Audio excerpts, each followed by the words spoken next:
Well, welcome to Let Them Talk. I'm Paul DeRienzo, and my guest is Ian Williams. Hello. And returning after a couple of years, one of our first guests, and I'm glad that we're still around, and you're still around. And we're Only just. And I'm looking forward to the show because I know you've been keeping track of what's going on in international affairs and at the United Nations, and you're quite knowledgeable about those events and that are happening. You have a blog as well, and we're going to tell people about that blog. Where can people see your stuff? Well, the best place is deadlinepundit.blogspot.com. That's where my that's sort of where my collected works usually appear. Great. Because I do Foreign Policy in Focus, I do Tribune, I do the Asia Times, and I'm actually rewriting the UN for Beginners. Oh, really? It's 15 years out of date. We've had two Secretary Generals under the the yellow book, UN for United Nations for Beginners, yes. with that series of books. Yeah. Okay, very good. So, well, let's start. What are the biggest issues? The United Nations Director General is Secretary General is going to run for. He's run for a second term, and basically he's got it stitched. Otherwise, he wouldn't have announced it. I don't want to say his name because I know Ban Ki-moon. Ban Ki-moon. I knew it was Moon, but I didn't want to say like Ki Ba Moon or something like that. Well, you just hit upon one of his problems. Is that he's deficient in image, and to quote the sort of eminent Bushism, he's misunderestimated. He's actually a person of, very hardworking, very accomplished diplomat, a person of surprising and almost suicidal principle on occasion, which we can discuss later. Yes. And yet his image out there is of a grey, colourless, time-serving bureaucrat, and it's not fair in many ways. He's not getting the same reputation as some of the other generals or... Yeah, well, some of them have been pretty grey and colourless in their own right. Right. But this guy's been pretty effective, and he happens to be there at the time when, hey, look at the problems facing the world, which he recognises. Yeah. You've got a global financial crisis, you've got a fuel crisis, you've got a food crisis, you've got epidemics and pandemics sweeping the world, you've got terrorism, you've got all sorts of issues, all global. And possibly for the first time in 50 years, the people in Washington have realised that they can't handle it on their own. And they need the other... And they need the United Nations, they need other countries. So it's an interesting time, and he's trying to actually sort of reinvent the United Nations, but he'd be the first to admit he's a bit short on the charisma front. Okay, right. But at the same time, you consider him a hard-working guy who's really there every day. Well, the story I keep telling about him is... Yes.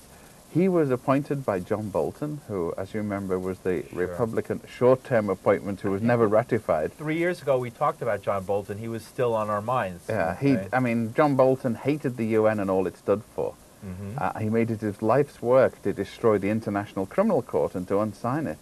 Right. Yet Ban, when he was on the hustings and speaking, before he was appointed, I actually asked him in a public meeting with hundreds of people, what is your attitude to the International Criminal Court and responsibility to protect? And Ban said, quite very firmly, he said, I am totally in support of them.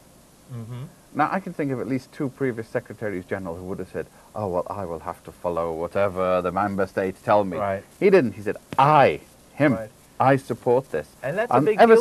Ever since then, I've thought this is a guy with integrity. Right. Just look recently, he was...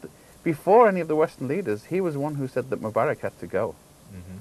And, before the other leaders. Yeah, he came back to New York, and the Egyptian ambassador was banging on his door saying, how dare you say that? A week later, the Egyptian ambassador was banging on his door saying, thank you, he's gone.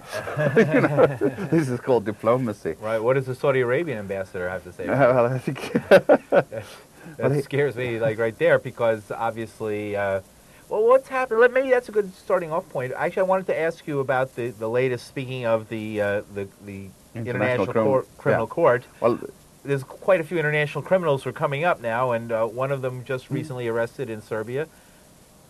Ratko. This isn't actually the International Criminal Court. It's complicated. Different. This is the International Criminal Tribunal for the former Yugoslavia. Is that totally separate? Totally separate. This was set up before the International Criminal Court. But they set up they two meet ad at the hoc same courts. place, or Yeah, they're all in The Hague, which is, because The Hague was the court of the world, the seat of the World Court, which dates back to before the First World War. Well, this is interesting. How are they different? The World Court sort of adjudicates on sort of civil disputes between states. Okay.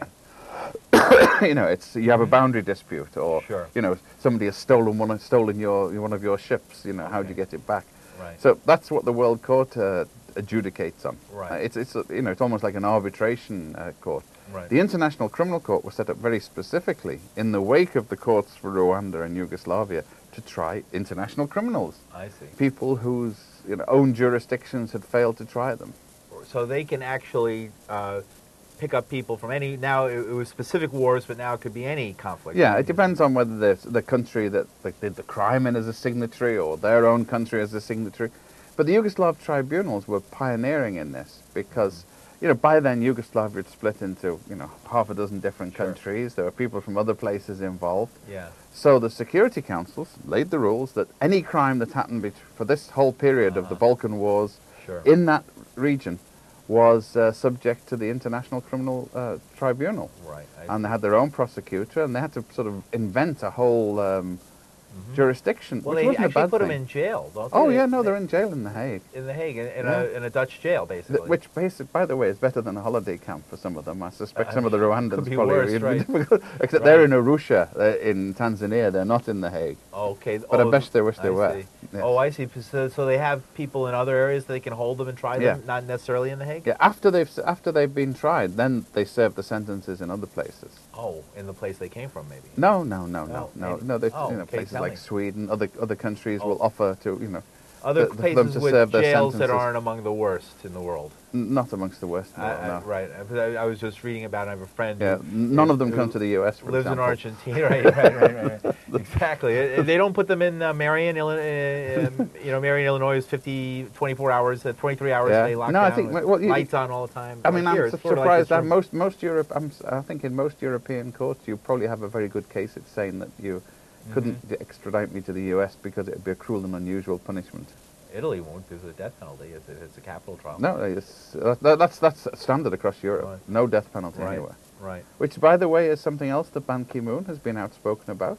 This is not an American puppet, the way they think about him on issues. Climate change is a big issue that he's been very strong on, at a time when the Republicans were saying, A, it doesn't exist, B, if it does exist, it's a good thing, and C, shut up or you'll hurt ExxonMobil's dividends. Right. Okay, so what's the UN up to these days?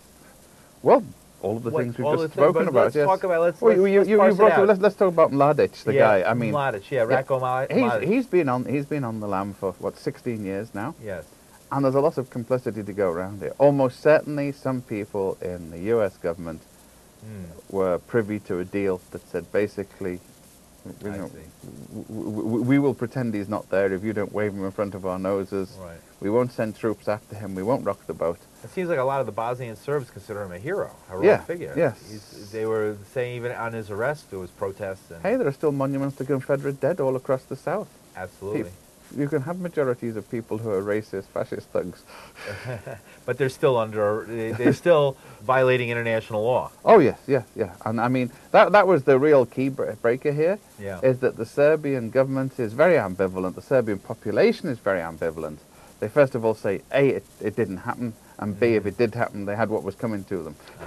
It was payback time. Right. Yeah. So I mean, it's the usual way of people think about these things. No, he was almost the epitome of evil. Remember, he went into Srebrenica. He promised that he would reassure everyone, he would look after them, and he looked after them. He took them, and they didn't just kill them. Yeah, they've been doing that for years. But when they eventually stormed the city, they took all of the men and boys from 16 to 60, and they shot them. Wow. They took them away. They shot them. They buried them, and then, when they knew the game was up, they dug up the bodies with excavators and took them and reburied them and hid them elsewhere. So nobody would find the bodies. Yeah, so what the forensic investigators are finding now is they're finding mass graves, secondary graves they call them, with jumbled bits of bodies.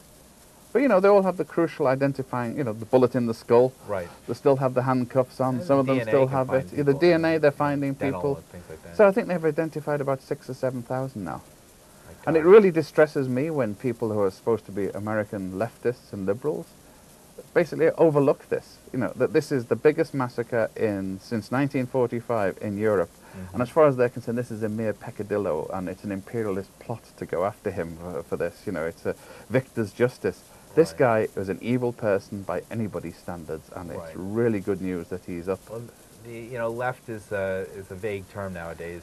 There isn't one definition of it anymore, and there's factions that feel that that Russia was that the Soviet Union was poorly treated, and that the current Russian government. There's an amazing continuity between the people who thought that the purges were A, misreported, and B, necessary because the kulaks were bad bastards after all. And it's the same thread of opinion. I mean, there's a British communist philosopher, Alms, who in 1956, he was the biggest theoretician of the British Communist Party, and he was asked in 1956 after Khrushchev's speech, why didn't you say anything about Stalin? And his famous words were, "I never said there were no spots on the sun." And frankly, I mean, this should get some of your viewers upset. Sure. I listen and read Noam Chomsky, and that's the impression I got. The guy dissimulates. He does not confront it. He does not say, this is evil. And as far as I'm concerned, socialism is about human rights. It's about the extension of human rights to everybody. And if you deny someone human rights, then you are not a socialist, you are a fascist. Not to defend these people, but to be the devil's advocate for just a moment, it's often said that, whether it was the Soviet Union or all these other revolutionary states, whatever, that they were up against brutal conditions. They were fighting brutal people, that the Americans, the Germans, the various imperialist forces were using the most extreme brutality, and they were paranoid. They were backed up against the wall. Compare how many people were sent to Siberia under the Tsar with how many were sent under Lenin and Stalin and Trotsky. Trotsky shouldn't get a pass on this one. Okay.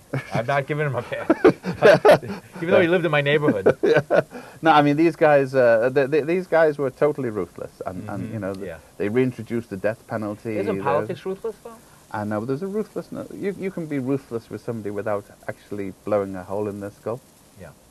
You can ruin someone's reputation. By that? I couldn't understand, because then you overthrow the government, and socialism is about overthrowing past governments. You have the future ahead of you. What's the fear? The fear is that you might lose power. It's all about power. Think of George Orwell, where history is a jackboot stamping on someone's face for eternity. Right. That's power. There you go. It's about You power. don't want to lose it. Hey, you just got to look at the Republican Party in operation now. Or for that matter, the Libyan leader. Yes. I mean, he's not going to go quietly into that good night. Well, do you have any vision of a society that you would like to see? How would that? That's interesting. Well, the interesting bit, and I've got to plead my own fault here. I was actually a teenage Maoist. Yeah. I was in China during the Cultural Revolution. I had a drinking competition with Chou and Lai. I was going to bring up that because in 1956 there was a huge split between China and Russia over many of these same issues, and Mao, being a Stalinist at a certain level, at the same time published many works critically. His attitude was, my understanding is... He never criticized Stalin for killing people. He criticized Stalin for his economics. dissing China. Right, that's true. That's true. It was a nationalist struggle disguised as other things. Well, the struggle for power, I don't think would ever come up as a problem. Yeah, no, I mean, they were there. That's a human thing, then. We're talking about a human thing. No, we're talking about... Look, did the Assyrian kings, want to give up power? No, they didn't. But, I mean, one of the nice things is we have developed this system of democracy, which means that people go quietly. Yes. And I think even most progressive leftists, even the hard left, we had Raymond Mladić here just a while back from the RCP, and, we were talking about Libya, and he's saying it's whatever Gaddafi's roots in anti-imperialism, 40 years is too long. And you just hit it. I am not going to have somebody tell me that somebody is anti-imperialist. This makes him good. Adolf Hitler was perfectly right about the Treaty of Versailles. It was unfair, it was unjust to Germany, it was vindictive. Yes. And he was still wrong. Right. Oh, I see what you're saying, because that was his form. So just because Saddam Hussein or Muammar Gaddafi or Hugo Chavez, another example, gets up and says true things about American imperialism does not justify what they do at home. They do. And anybody who justifies Is there anybody doing something? Is there anybody you would be supportive of? Oh, well, it's a shame. I mean, look, think in South Africa. Yeah, for all of its faults, South Africa has been exemplary on these issues. Right. I mean, when Nelson Mandela, since he's left, the ANC has got problems with corruption, etc. Yeah. But I mean, look at all the people who stood up for Mugabe. He was a ruthless thug. Absolutely. A kleptocrat. It's hard to believe. And we've got to support him because he's nationalizing, nationalizing white farmers. Those white farmers bought the farms after the revolution. Yeah. And the land doesn't go to the peasants, it goes to his friends, the commissars and the generals and the civil servants. Right.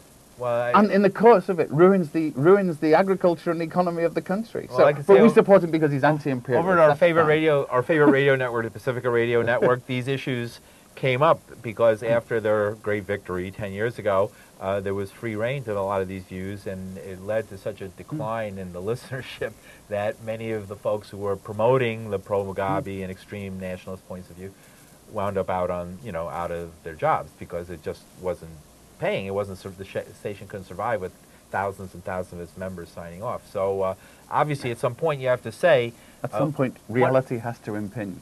Yeah. Right. You can't live in your little cloud cuckoo land of imperialist bad. The public and the leftist good. public that is, that liked Pacifica and BAI that was listening did not like hearing that. So that tells you you're not even playing to your own audience. Because human rights is a key issue. Real leftists do not like people being unjustly slaughtered. They don't like people being slaughtered, full stop. It's got to be taken into account. Yeah, I mean, and it's not just the power is however you get and stay in power justifies everything. Look at the way people switched over Saddam Hussein. I mean, I found it difficult to distinguish between the Republicans who used to think Saddam Hussein was wonderful when he was attacking Iran. Yes. And the leftists who suddenly discovered that this guy who'd been locking up Iraqi communists and dissidents and trade unionists for years was suddenly an anti-imperialist hero who must be supported. Well, because he was fighting. I mean, I think isn't it, as a Maoist, the new democracy theory was that when the enemy attacks, it must right, be a good thing. You defend whenever somebody's attacked by the main enemy. Actually, Mao was a bit more sophisticated. He used the dialectic. He would tell you that the main contradiction is, but there's a secondary contradiction. Right. Okay. I've got enough of it stuck in my mind after all these years. So a main contradiction and a secondary contradiction. In other words, the main contradiction with the imperialist powers, and then there's all these minor contradictions that happen. Well, that depends on which way you look at it. Because if I was there and Saddam Hussein's Mukhabarat, the secret police, were coming after me, I know which I think the major contradiction it is. It's the one that's going to put a bullet in my skull, or electric shock treatment on my testicles. It's not going to be. Iran is a perfect example because the Shah was obviously a despicable person, and he was overthrown, and many leftists were very happy that he was overthrown and were very supportive of Ayatollah Khomeini coming into power. And then the first thing they did was take all the leftists and shoot them. Yep. And hang them. No, that was the lucky ones, yes. Yeah, I imagine all what happened in Iran, and it's still like that there. I mean, they actually have quite a lively left there, but they have to be very secretive about it. No. I mean, I actually appear on press TV, and I do so with some reservations. First of all, because it's live, and they can't censor me. Yeah. Secondly, they have never in any way attempted to influence. The only thing they draw the line at is I've puckishly tried to get them to plug my rum book every now and again, but they won't. You can plug your rum book. I've been drinking Venezuelan. Well, you're talking about President Chavez. Last year I was in Venezuela, and I still drink Venezuelan rum, even though I have profound disagreements with Chavez's authoritarian positions. Right. A lot of people there did. I had an interesting, it was actually, the elite there drink whiskey. Yes. Rum is local. They were drinking that Red Label stuff. Yeah, they drink Johnny Walker. And yes. Because, and the funny thing is, Diageo, the Scotch company, makes a huge killing taking the Scotch there, and then it exports the Venezuelan rum and sends it at a premium to other people. Right. So you have the elite digging their own graves, but it's Chavez's elite doing it as well. Yes, I met, it's funny, I had an interesting experience there. I found two groups of people who were, in the case where I was there, I was friends with both groups, and both people were friends as well. One was of Cuban ancestry, living in Caracas, and she was a psychiatrist and a drug treatment expert. She and her family hate Chavez, can't stand him. And her mother, we had Sunday dinner over at her mother's house, and she was funny because she had been an actress in a soap opera that played on the television station that Chavez closed down. So she lost her career out of it. So she was fuming about that, because she had had this acting career for all these years, and because of politics she had nothing to do with, she was out of a job. But at the same time, there was other folks who were very also very wealthy, pro-Chavez, and basically there is more money coming out for some social programs. And, some social programs, but the shops are empty. Yeah, I imagine. The store shelves are bare. I didn't I'm not understand. opposed to public ownership, but Yeah. Basically, it's like Mugabe. He's taking things. Yeah. Basically, he's concerned about power, not economics. Right. So he's using the oil money to cover up the deficiencies in the economy. The country is far more import dependent than ever before. The currency is all over the place. I'm not denying that. Yeah, I don't mean, deny that that's it's true. an economic shambles. And well, I got tours of both because I got a tour of these little, like, weird little homes that had been built by Cuban engineers as part of a big program working together with I Venezuela. wonder where the Cubans got that experience, because there are no new homes being built in Cuba for the last there's 20 years that I've been There's looking. not that many being built in Caracas. Oh, okay. But the ones that are get a lot of pictures taken They out used to of be them. called Potemkin villages. Oh, really? Yeah. That's what I the wouldn't be Russians surprised. used to It do, seemed that remember? way, and I was given a tour of that and showed that. And I saw that, obviously, that's what was going on. At the same time, I also got a tour of a drug treatment facility, which was in the poorest neighborhoods, and I was impressed. There was a lot of great work, and people, the poor people who were in that drug, they had never done anything like that in the poor, the ranchos. I think And they were one of the doing that secrets now. of his success is that it's the appearances. Before, I mean, it was a complete caste-ridden society. You had the upper class that basically didn't give a flying fornication about the lower classes. Yes. And now we have a government. There were social democratic governments, by the way, that were doing That's what I was it, going to but say. the elite was there. And even the right of, what they told me was basically right of center, military governments that were right of center that were really trying to buy off the poor people. Yeah. And what my friend who's more conservative said, they opened up the gates of the city. No, it's like it's like Chavez. Chavez he's mixed race.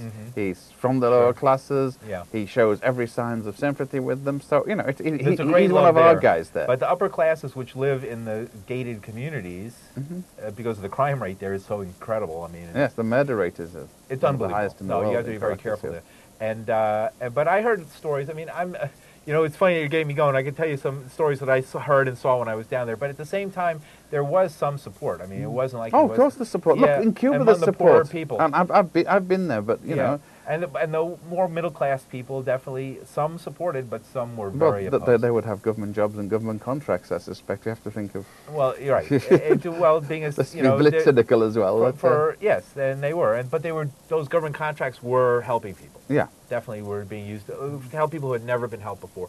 But at the same time, I have to say that no one many knows the things state of the economy because no one believes the statistics. I got the impression I've spoken to bankers and nobody has a clue where the money is, how much is borrowed, how much is lent. The folks in the gated communities are doing okay, but the ghettos, the slums there, the ranchos are the scariest thing. And what I was told is that, I remember I made a joke about, everybody says drinking the water, right? And I made a joke about that, and somebody said, they looked me right in the eye and they said, you drink the water out of the cap in this country, you're going to die. You're going to be dead. You're going to die. And I think all those poor people, I mean, they have to drink it. Yeah. The people in the communities where I was in, the gated communities, they had triple filtration. Of course, yeah. Like huge no, it's filtration. like if Every you house go had to its own Haiti, filtrator. if you go to Haiti, if you go outside Port-au-Prince, and you have those on the mountaintops, you have wonderful roads. You have wonderful roads leading from the main road up to their houses. Pétionville or something like that, right? And they don't need roads. They've all got four-wheel drives. It's the poor who need roads. Exactly. So who's going to do that? Right. The individual water supplies, individual electricity supplies. Right. It's It really is. I see your point because many of these reformist politicians who've come to power as revolutionaries, but they're really reformists, and they maybe have nothing wrong with reform. Yeah, but they're not. I'd rather have solid reforms than revolutionaries who sell out. They're reformists who call themselves revolutionaries. You have a lot of people who use the revolutionary rhetoric. Yes. But in actuality, they never really believe. Which comes back to the question you're asking, by the way. Yeah. I mean, there's been some regression, but to quote George Orwell again, he said that he felt that democratic socialism was most likely to come to fruition in northern Western Europe. And if you look, Scandinavia, the Benelux countries, Northwest Europe, you have the highest standards of living, the highest standards of health, the highest standards of social security, of civil rights. People anywhere happily paying high taxes, people paying 50-60% and happy because to they do get it. results for it. It doesn't go to the Pentagon. It doesn't go in agricultural subsidies to Archer Daniel Midlands. Well, you have to admit, too, in the United States, we have there's a cultural thing in the United States of like self-reliance. I mean, people... It's not self-reliance. What is it? Yeah, self-reliance is what the poor have to do. Yes, I mean, that's what I mean. You go to Archie Daniel Midland and say self-reliance, give up those subsidies. Right. Oh yeah? No. Go to Boeing and say, right. by the way, how long can you last without a government right. contract? If you say that again, I'll set my lobbyist on you. But that isn't that the type of self-reliance I was talking about? It's like you're on your own, baby. Yeah. Yeah, and that's the American way. It's the ethos. Every generation has had to do it on their own. Everybody came in, they lived in true. ghettos it's and not slums. True. I mean, you look at the New York of LaGuardia. Yeah. It was horrible. It was horrible, but they built schools. Oh, they built yes. the best school system in the world. They built roads. Okay. They built hospitals. Our good buddy Robert Moses, but he also made a lot of mistakes. Yeah, of course he made lots of mistakes. Destroyed the Bronx. Yes. You know, he destroyed the Bronx. He was also very racialist. Isn't it in America look, really? Look what at the school the fly in the system ointment in America has always been the racialist attitude. It's been one of the things that's poisoned any attempt to build a unity of the poor against the rich. Right. And what's at the rate? What, from your perspective at the UN, what do people think of the United States and the UN? I mean, this country that can't, with all its promise, it can't give up its 19th century racism. Well, you could read Tom Sawyer today or Huck Finn, and it's like it was. It's actually improved a lot. I've been here for over 20 years, and it's improved considerably. From 20 years ago? Yes.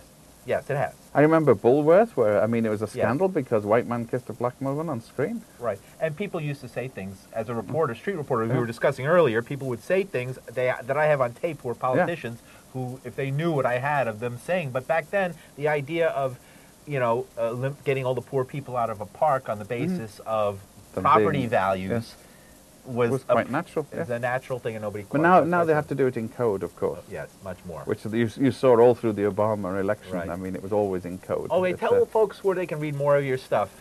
Ian Williams, I love having him on here. He's got a lot of opinions. He drives me crazy, and I love that, and I hope he's driving you crazy. These aren't opinions. These are all facts. Good. That's true. Go ahead. Yeah. So you can read my stuff on Deadline Pundit, deadlinepundit.blogspot.com, Foreign Policy in Focus. My last book was Rum, A Social and Sociable History of the Real Spirit of 1776. Okay. We're coming back to the good old days of self-reliance again. Right, when they made their own rum. This country was set up by the Medellin cartel equivalent. The founding fathers were all rum smugglers. Oh, and slave traders. And you read a book about that, yes, right? Yes, they were slave traders and they were rum drinkers, absolutely. Yes. And the rum they drank was rock gut compared to what we drink now, right? Oh, yeah. Well, it depends which brand. Oh, they had good stuff back then, too? Oh, yeah, but they imported it mostly from the Caribbean. Very interesting. But they made their own for sale to the Indians and to the West Africans for slaves. That was the rock gut? Or that was serious rock gut. I bet it was. But I like the good stuff. Venezuelan is good. All right, thank you. We'll see you next week. Thanks a lot for joining us. Ian Williams, thank you.